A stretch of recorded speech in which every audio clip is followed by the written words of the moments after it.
So ngayon susubukan natin yung ating DIY na sabiki na ginawa natin, sabiki rattler. Pintura na lang ako lang, hindi ko pininturahan.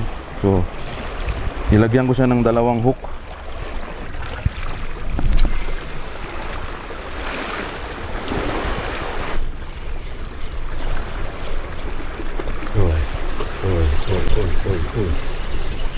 Bakit yan? Walang talakita ko. Nakawala. Ayun, nandyan lang pala. Nandyan lang. Lakas. Lakas dito. Dalawa pala. Tintik.